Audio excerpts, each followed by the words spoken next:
નમસ્કાર, જય હિન્દ, વંદે માતરમ. વિદ્યાર્થી મિત્રો, તમારું સ્વાગત છે IAS lifestyle academy daily current affair analysis ની અંદર, જેમાં આજે આપણે 7 મે નું ધ હિન્દુ ડિસ્કસ કરવાનું છે. તો લાસ્ટ આપણે 4 મે વાળું જે ધ હિન્દુ એનાલિસિસ જોયું હતું, એની અંદર એક ફ્રન્ટ ન્યૂઝ ઉપર એક ન્યૂઝ આવેલી હતી.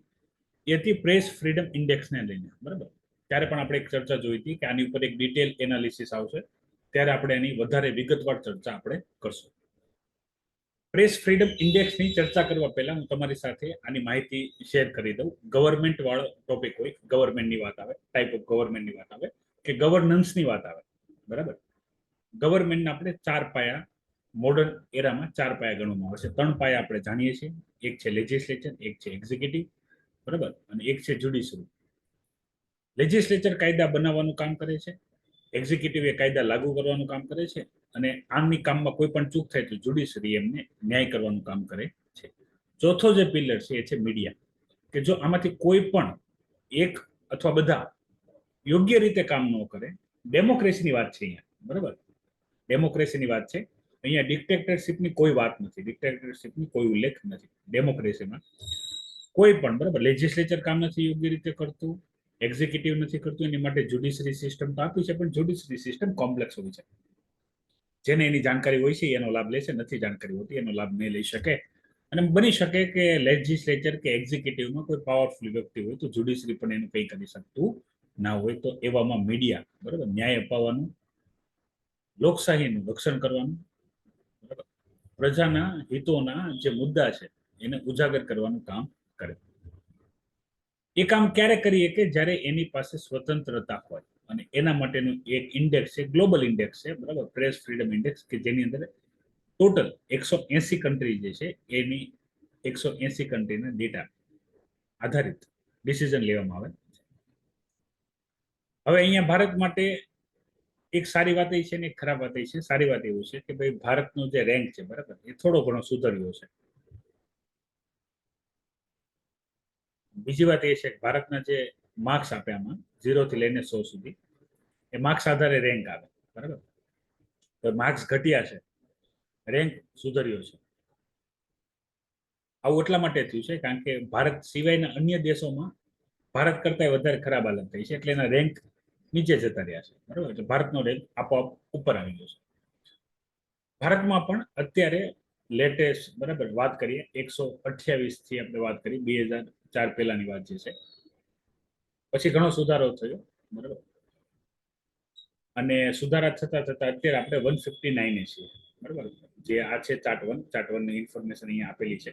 161 થી આપણે 159 આવ્યા. આમ સુધારો થયો છે, પણ જે આપણું પરફોર્મન્સ છે, બરાબર, 100 માર્ક્સ વાળું જે પરફોર્મન્સ હોય, સોરી, 100 માર્ક જે આપણને માર્ક્સ મળતા હોય એમાં ઘટાડો થયો છે. એનું મેં તમારી સાથે કારણ ચર્ચા કર્યું છે. 2003માં આપણો 100મો રેન્ક હતો, જે બતાવે છે કે ભાઈ પ્રેસ પાસે ફ્રીડમ હતી એ લખવાની. હકીકતે પ્રેસે ભારતમાં કયા મુદ્દા ઉઠાવવા જોઈએ? તો પ્રેસે ભારતમાં ઉઠાવવા જોઈએ રોજગારના,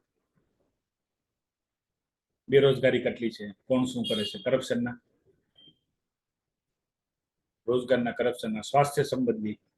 આપણે અત્યારે જોઈએ છે ને ઘણી બધી જે સંસ્થાઓ છે ભેળસેળ કરેલું ખાવાનું આપે છે, ફૂડ પેકેજ ફૂડ આપે છે. તો આ બધા જે ઇસ્યુ છે, બરાબર, જે લોકોના ઇસ્યુ એને લેવું પડે.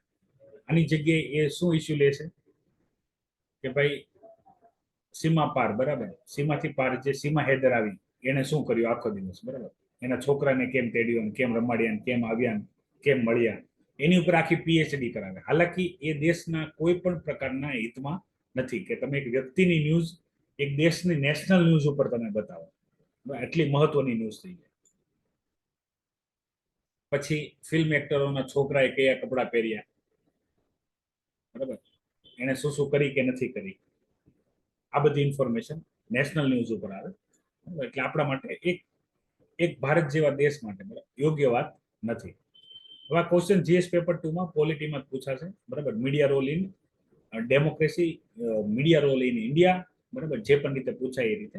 બધું નેગેટિવ નથી લખવાનું, થોડું ઘણું નેગેટિવ લખવાનું છે, પોઝિટિવ એ લખવાનું છે. બરાબર, એવું નથી હોતું કે માત્ર ને માત્ર આવું ખરાબ જ હોય છે. બરાબર, તમે ધ હિન્દુ ન્યૂઝપેપર છે, media, it is not only a national television news channel. Okay, જે આપણે ટેલિવિઝન ન્યૂઝ ચેનલ જોઈ ને જેમાં ડિબેટો ચાલતી હોય વગર કારણની, બરાબર, બધા બાંધતા હોય, ઝઘડતા હોય એવું દેખાડે, એ બધું નહીં.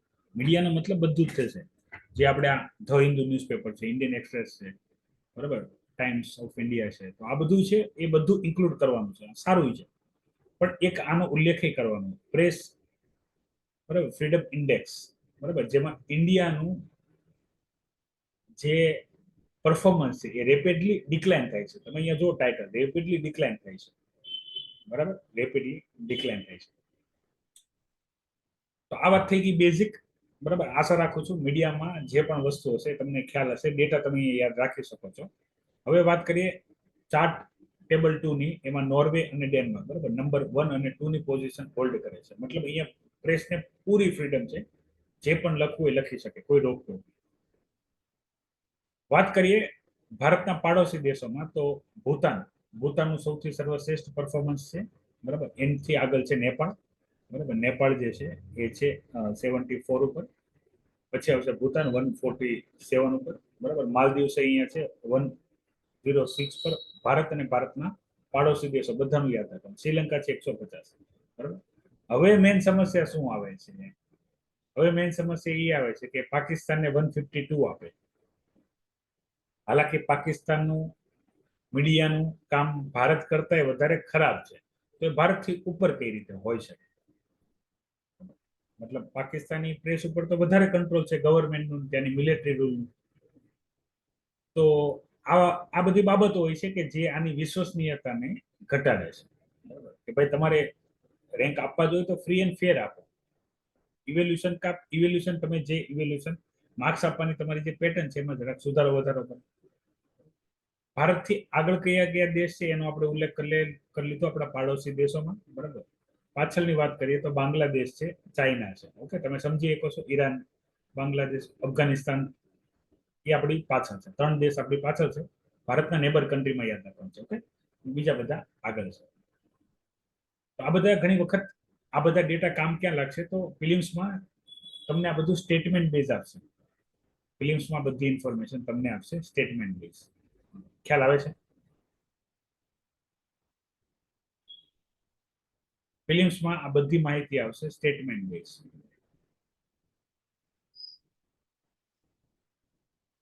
ક્લિયર?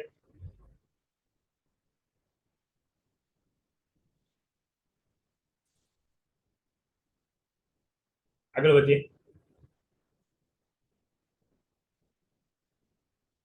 હવે એક મહત્વનો ટોપિક આવેલો છે, એ છે કાર્બન ફાર્મિંગ. કાર્બન ફાર્મિંગ જે છે એ આપણને મેન્સમાં ઉપયોગી થઈ શકે છે અને ફિલિમ્સમાં સ્ટેટમેન્ટ માટે ઉપયોગ થશે. What is meaning of carbon farming? તો ફાર્મિંગ આપણને ખબર છે, બરાબર. ફાર્મિંગનો મતલબ આપણે ખેતી કરવાનું છે. ખેતી એક બહુ મોટો વિષય છે, બરાબર. ખેતીમાં ઘણી બધી વસ્તુ આવે. ખેતીમાં પાકના બીજ વાવવાથી લઈને પાકની લણણી કરીને વેચવા સુધીનું બધું ફાર્મિંગની અંદર આવે. પછી ફાર્મિંગની અંદર જ તે અલગ અલગ ડાયવર્સિફિકેશન ઓફ ફાર્મિંગની અંદર આપણે જોયું તો એનિમલ હસબન્ડરી, પોટ્રી અને અન્ય, બરાબર, મત્સ્યપાલન, એક્વાપોનિક, બધી વસ્તુ ફાર્મિંગની અંદર. એ બહુ મોટો કોન્સેપ્ટ છે. અહીંયા આપણે જે અત્યારે હાલમાં સમજવાનું છે એ છે કાર્બન ફાર્મિંગ. કાર્બન ફાર્મિંગનો મતલબ શું કરવા છે કે આપણે જે નોર્મલી ટ્રેડિશનલી ફાર્મિંગ એક્ટિવિટી કરીએ છીએ એ એક્ટિવિટીમાં આપણે કાર્બન, બરાબર, એના ગેસ સ્વરૂપ, મતલબ કાર્બન ડાયોક્સાઇડ, કાર્બન મોનોક્સાઇડ, બરાબર, અને અન્ય ફોર્મમાં આપણે એને રેગ્યુલરલી રિલીઝ કરીએ છીએ, જે ગ્રીન હાઉસ ગેસીસ ઇમિશન વધારે છે. તો કાર્બન ફાર્મિંગમાં આપણે શું કરવાનું છે કે આપણે જે ટ્રેડિશનલ રીતે ફાર્મિંગ કરીએ છીએ જેને લીધે કાર્બન ગેસ સ્વરૂપે, બરાબર, ફ્રી કાર્બન ક્યાંય હોતો નથી. જેટલું પણ લિવિંગ ઓર્ગેનિઝમ છે પૃથ્વી લોક ઉપર, મતલબ પૃથ્વી ઉપર જેટલું પણ લિવિંગ ઓર્ગેનિઝમ છે એ બધા કણ કાર્બનના બનેલા છે. મતલબ આપણે, પ્રાણીઓ, વનસ્પતિ, જમીન, બધી જ જગ્યાએ. તો કાર્બન સાયકલ એક ચાલ્યા કરવું પડે. પણ અત્યારે જે કાર્બનનું પ્રમાણ વધે છે વાતાવરણમાં, એને લીધે ગ્લોબલ વોર્મિંગ થાય છે, બરાબર. ટેમ્પરેચર વધે છે. ટેમ્પરેચર વધવાને કારણે આપણે ક્લાઇમેટ ચેન્જમાં જોઈ ગયા છીએ હીટ વેવ્સ, બરાબર, પછી glacier melting, sea level rise, બરાબર. ક્લાઇમેટ ચેન્જની અંદર જે ચેન્જ ઇન રેન પેટર્ન, બરાબર. અત્યારે તમે જુઓ જ્યાં બિલકુલ વરસાદ નતો પડતો ત્યાં હાલની કન્ડિશનમાં એટલો બધો વરસાદ પડે છે કે ત્યાં પૂર આવે છે. ઓકે, તો આ શેના લીધે થાય છે? આ ગ્રીન હાઉસ ગેસીસ ઇમિશનને લીધે થાય છે. કાર્બન એકલો ગ્રીન હાઉસ ગેસીસ નથી, આની સિવાય પણ અધર છે, મિથેન છે, ક્લોરોફ્લોરોકાર્બન છે, ઘણા બધા છે, બરાબર. પણ સૌથી મોટો પ્રપોઝલ કાર્બન ડાયોક્સાઇડ છે, બીજા નંબર ઉપર છે મિથેન. તો આપણે જે એગ્રીકલ્ચર એક્ટિવિટી કરીએ છીએ એ બધી એગ્રીકલ્ચર એક્ટિવિટીમાં આનું ઉત્સર્જન થાય છે. હવે આપણે એવી રીતે ફાર્મિંગ એક્ટિવિટી કરવાની છે કે કાર્બન ડાયોક્સાઇડનું જે નોર્મલી ઉત્સર્જન થતું હોય એ ના થાય. કાર્બન ડાયોક્સાઇડનું જે નોર્મલ ઉત્સર્જન થતું હોય એ ના થાય.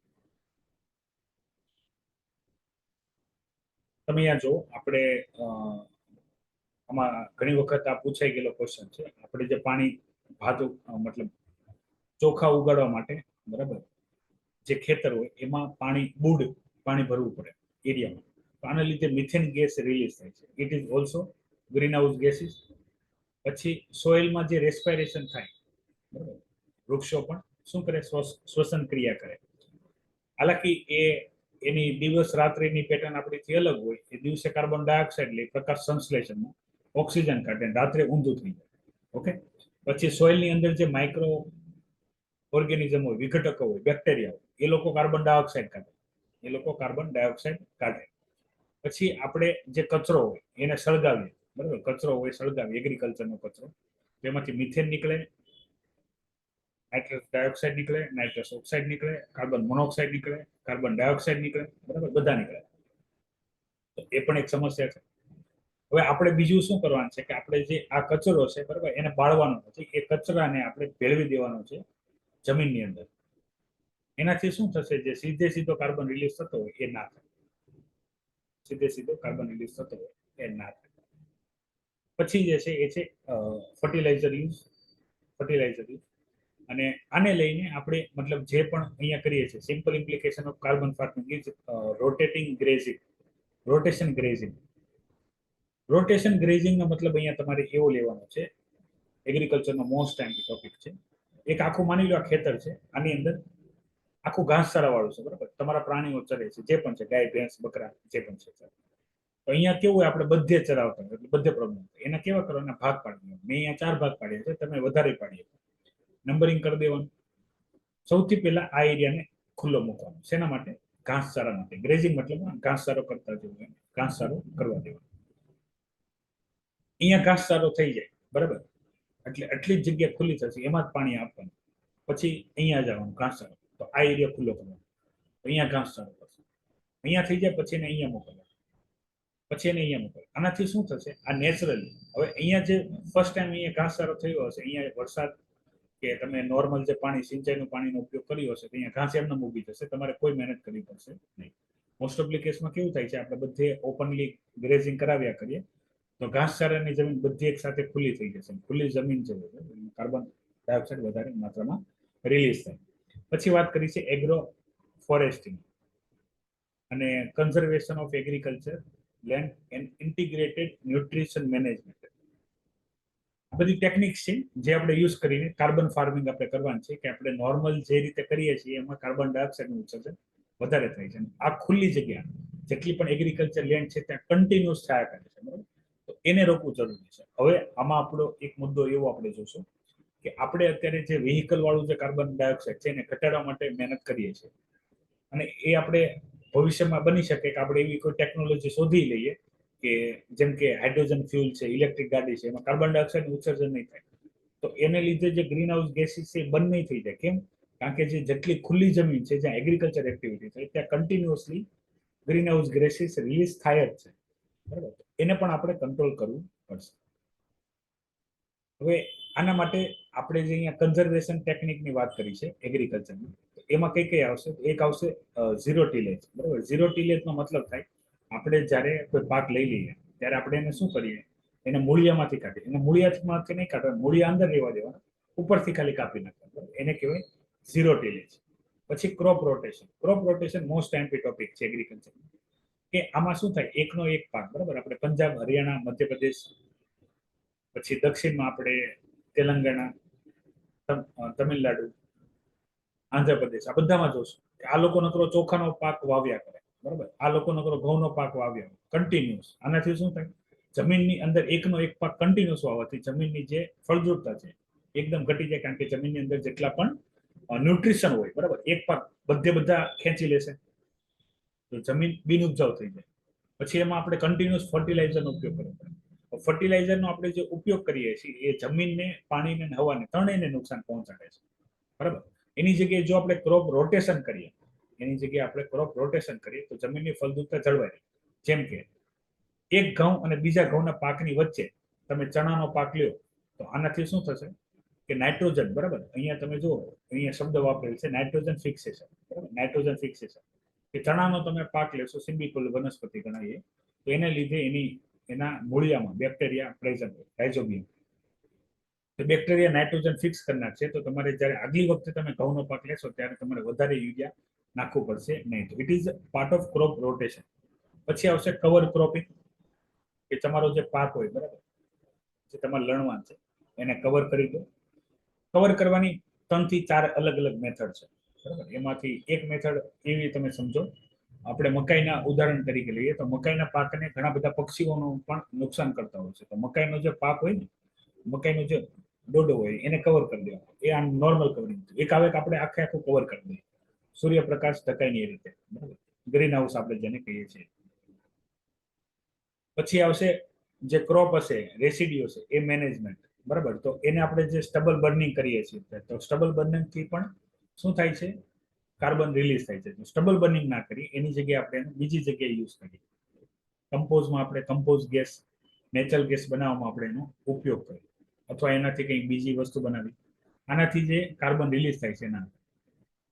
તો એક ડાયવર્સિફાઈડ ટોપિક છે. મહેસૂલનો ટોપિક એ બની શકે છે, કારણ કે આમાં લખવા માટે ઘણી બધી વસ્તુ, બરાબર. અને આ ટોપિક બંનેમાં GS paper 3 environment and ecology અને એગ્રીકલ્ચર ટોપિક કઈ છે જીએસ પેપર 3 માં છે.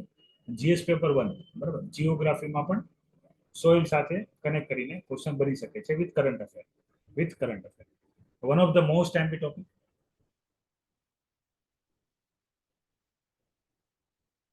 લાસ્ટલી આપણે ચર્ચા કરી હતી, બરાબર, એ ચર્ચા હતી પીએમઆઈ ની. તો પીએમઆઈ ની ચર્ચાની અંદર મેં તમારી સાથે ડિસ્કશન કરી હતી કે ભાઈ જ્યારે જે તે સમયે, બરાબર, જે તે સમયે કેટલું આપણને બેનિફિટ પહોંચે છે, જે તે સમયે આપણને કેટલો બેનિફિટ પહોંચે છે ઇકોનોમીની ઇન્ફોર્મેશન જોઈને, એની આપણે ચર્ચા કરતા હોઈએ છીએ. ચર્ચા કરતા હોઈએ છીએ, બરાબર. તો એ ચર્ચાની અંદર માર્કેટમાં રિસેશન છે કે નથી એ આપણે જોઈ શકીએ છીએ. તો એ પીએમઆઈ થી જોવાશે, ખાલી એક ઇકોનોમીના ઇન્ડિકેટર તરીકે, બરાબર, નથિંગ એલ્સ. પછી જે એક મહત્વની ન્યૂઝ છે જે છે એ છે પરમનન્ટલી ડિલીટિંગ લોક્સ ઇન રૂપીઝ. તો આખો ટોપિક છે શું, તો આરબીઆઈ ના ગવર્નર છે શક્તિકાંત દાસજી, બરાબર, એને એક ઇન્ફોર્મેશન આપી હતી. એ હતી કે ભાઈ તમે જે રૂપીઝ ની અંદર, બરાબર, જે ડિજિટલ વોલેટમાં રૂપીઝ હશે એના ટ્રાન્ઝેક્શનની જે હિસ્ટ્રી હશે એને પરમનન્ટલી ડિલીટ કરી શકશો, બરાબર. આ ન્યૂઝને લઈને છે. આ ન્યૂઝ ચર્ચામાં કેમ છે, કારણ કે જ્યારે રૂપીઝ વાળો કોન્સેપ્ટ આવ્યો ત્યારે ડિજિટલ વોલેટની જે વાત થઈ, તો ડિજિટલ વોલેટમાં તમે કોઈ પણ પ્રકારની પરચેસ કરશો, બરાબર, જે પણ વસ્તુની જે પણ જગ્યાએથી, તો બધી ડેટા આની અંદર વોલેટની અંદર સેવ રહેશે. આ ડિજિટલ ડેટા છે એની ચોરી થઈ શકે છે. શું થઈ શકે છે, એની ચોરી થઈ શકે છે. તો આને લઈને વારંવાર જે પ્રાઇવસી છે એના સવાલ ઉઠતા હતા. તો ફાઇનલી, બરાબર, આરબીઆઈના ગવર્નરે ચર્ચા કરી છે કે ભવિષ્યમાં, બરાબર, જે સેન્ટ્રલ બેંક ડિજિટલ કરન્સી છે સીબીડીસી, રૂપીઝની જે લોગ હિસ્ટ્રી છે, હવે અહીંયા લોગનો મતલબ થાય તમે કોઈ પણ જગ્યાએ પેમેન્ટ કરો ને, તમે ગૂગલ પે કે ફોન પે યુઝ કરતા હશો તો તમને ખ્યાલ હશે, તમે કોઈ પણ જગ્યાએ પેમેન્ટ કરો તો તમારા ડેટા હોય એ સ્ટોર થતા હોય, બરાબર. તમે કોને પેમેન્ટ કર્યું, ક્યારે કર્યું, કેટલું કર્યું, દરેકે દરેક વસ્તુ. તો એ જે ડેટા છે, બરાબર, એ ડેટા કોઈ પણ ચોરી કરી શકે છે. તો તમારી પ્રાઇવસી બ્રીચ થઈ શકે છે. તો એ પ્રાઇવસી બ્રીચ ના થાય એ હેતુસર તમે એક ઓપ્શન આપવામાં આવશે જેમાં તમે તમારી જે લોગ ડિટેલ હોય, બરાબર, તમારી મરજી અનુસાર તમારે રાખવું હોય તો વાંધો નથી, પણ નથી રાખવું તો તમે ડિલીટ કરી શકશો, બરાબર. હવે આપણા માટે જે મોસ્ટ એમ્પી ટોપિક, આ તો ન્યૂઝ થઈ ગઈ, આપણા માટે જે મોસ્ટ એમ્પી ટોપિક જે છે, બરાબર, એ છે રૂપીઝ, બરાબર. રૂપીઝ સરકારે ડિજિટલ રૂપીઝ ઇસ્યુ કર્યા છે, બરાબર. તો ઇસ્યુ કરવાનું મુખ્ય કારણ શું છે, તો એક આવે ફિયાટ કરન્સી, ઇકોનોમીમાં આવશે. ફિયાટ કરન્સી મતલબ ફિઝિકલ કરન્સી, જેમાં આવશે નોટ અને કોઈન, ઓકે, જે આપણે ટચ કરી શકીએ. અને એક આવે આ ડિજિટલ કરન્સી જેને આપણે ટચ નથી કરી શકતા, જોઈએ કે ફિયાટ કરન્સીને બનાવવામાં, રાખવામાં, ટ્રાન્સપોર્ટ કરવામાં બધામાં ખર્ચો થાય છે, બહુ ખર્ચો થાય છે. જે આરબીઆઈ મતલબ ગવર્મેન્ટને ભોગવવો પડે છે, ગવર્મેન્ટને ભોગવવો પડે છે. તો આ સ્થિતિમાં આપણને એક ઇઝી રસ્તો મળી ગયો છે, એ ડિજિટલ. ભવિષ્યમાં આપણે કેશલેસ ઇકોનોમીમાં આપણે જશું, એની એક પૂર્વ તૈયારી આ છે, બરાબર. તો સોવરિન કરન્સી ઇસ્યુ કરશું. સોવરિન મતલબમાં જે સેન્ટ્રલ બેંક ઇસ્યુ કરશે, એટલે આખા ભારતમાં ચાલે, બરાબર. પછી લાયબિલિટી ઓફ સેન્ટ્રલ બેંક, તમે જોવો ને તમારી નોટ ઉપર એ લખેલું છે કે આરબીઆઈ ના ગવર્નર એ તમને જે પણ રૂપિયાની નોટ છે એના પૈસા અદા કરવા માટે બાધ્ય છે. તો એ બાંયધરી આવશે, જેને આપણે કહીએ લીગલ ટેન્ડર, બરાબર. લીગલ ટેન્ડર હશે આ રૂપિયા પણ ફ્રીલી કન્વર્ટેબલ હશે. મતલબ તમે એને ઇઝીલી, મતલબ આપણે કેમ 500 ની નોટ એમાં 100 માં કન્વર્ટ કરીએ, એ કન્વર્ટ થઈ શકશે અને ટ્રાન્ઝેક્શન થઈ શકશે.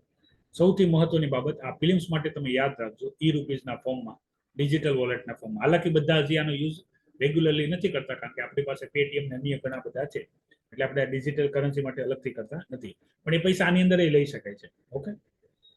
અને અલગથી એકાઉન્ટ ક્રિએટ કરી શકાય છે. ડિજિટલ રૂપીઝ એક્સેપ્ટ કરવા માટે તમારું બેંક એકાઉન્ટ હોવું જરૂરી નથી, બરાબર. આ ખાસ યાદ રાખજો. જે પણ ડિજિટલ રૂપી ક્રે કરવા માંગતો હોય એનું બેંક એકાઉન્ટ નહીં હોય તો પણ એ વગર બેંક એકાઉન્ટે એ ડિજિટલ કરન્સી લઈ શકશે. તો આ એક કેચ છે, બરાબર. હવે તમારી પાસે એટલી બધી ઇન્ફોર્મેશન વાંચવાની, આ ઇન્ફોર્મેશન મિસ થઈ શકે, બરાબર. કે ભાઈ ડિજિટલ રૂપી હોવા માટે બેંક એકાઉન્ટ હોવું તો જરૂરી છે ને, કારણ કે તમે અન્ય કોઈ પણ વોલેટ તમે લ્યો તો એ વોલેટ શું કરે છે, પેટીએમ કે ફોન પે કે ગમે, બરાબર. તો એ લોકો ડાયરેક્ટ તમારા બેંક એકાઉન્ટમાંથી પૈસા કાપે છે, બરાબર. તમારે વોલેટમાં પૈસા રાખવાની જરૂર નથી. ત્યારે આની અંદર તમે વોલેટમાં રાખી શકો છો વગર બેંક એકાઉન્ટ. આ બેંક એકાઉન્ટ હોય તોય ભલે, ન હોય તોય ભલે, તમે એક્સેપ્ટ કરી શકો છો. આ કન્ડિશન યાદ રાખજો. અને આની અંદર કોઈ ખર્ચો નથી, કેનો છાપવાનો, બનાવવાનો, ફેરવવાનો, સુરક્ષિત રાખવાનો કોઈ ખર્ચો નથી. પણ હવે આની ચેલેન્જીસ છે શું, આ ડિજિટલ છે, તો જે લોકો જાણકાર છે એ જ આનો ઉપયોગ કરી શકશે, બરાબર. માની લો કોઈ કારણોસર જે વોલેટ છે એનો પાસવર્ડ કે એની જે યાદ રાખવાની તમારું જે આઈડી છે એ ભૂલાઈ ગયું, તો એની અંદર તમારા જેટલા પૈસા હશે, બરાબર, એ જતા રહેશે. હાલાકી એને રિકવર કરી શકાય છે, પણ એ રિકવર કરવાની પ્રોસેસ એ તમને ખબર હોવી જોઈએ. આ થઈ ગયું ડિજિટલ રૂપીની ઇન્ફોર્મેશન. કોઈ ડાઉટ હોય તો પેલા પૂછી લો, નહીં તો આગળ વધીએ. એની ક્વેશ્ચન, ડિજિટલ રૂપીઝ આપણે મતલબમાં જે 100 ને મતલબ 100, 500 આવી જે નોટો છાપવાની છે, ભવિષ્યમાં એવી નોટો નહીં છાપે. ભવિષ્યમાં ખાલી આપણે શું કરશું, આ જે ડિજિટલ રૂપી છે, ઈ રૂપી, એ જ આપણે ઇસ્યુ કરશું, બરાબર. આપણે બેંકમાં જઈશું તો આપણે ઈ રૂપીઝ આપશું અને એની પાસેથી લેશું. આનાથી ઘણા બધા ફાયદા થશે, બરાબર. જેટલા પણ ટ્રાન્ઝેક્શન થાય છે બધા ડિજિટલ થશે. આરબીઆઈ અને બેંક પાસે ડિટેલ્સ હશે, ઇન્કમ ટેક્સમાં વધારો થશે, ચોરી ઘટશે, બરાબર. બ્લેક મની છે, બ્લેક મની એનો ઘટાડો થશે, અને બધી જે ટ્રાન્ઝેક્શન છે એ આવી જશે. ઇન્ટરનેશનલ યુઝમાં રશિયા, યુક્રેન અને જે ગાઝા અને ઇઝરાયલ, બરાબર, એની ચર્ચા છે, જેની ચર્ચા આપણે રેગ્યુલરલી કરી ચૂક્યા છીએ. વધારે અત્યારે એમાં ચર્ચામાં ઉતરશું નહીં. તો આજના માટે એટલી જ ઇન્ફોર્મેશન છે, બરાબર. કોઈ ડાઉટ હોય તો જણાવો, નહીં તો લેક્ચરને અહીંયા વિરામ આપું છું. જય હિન્દ, વંદે માતરમ. આ માહિતી કેવી લાગી એ પણ તમે વિડીયોની કમેન્ટ બોક્સમાં કમેન્ટ કરી શકો છો.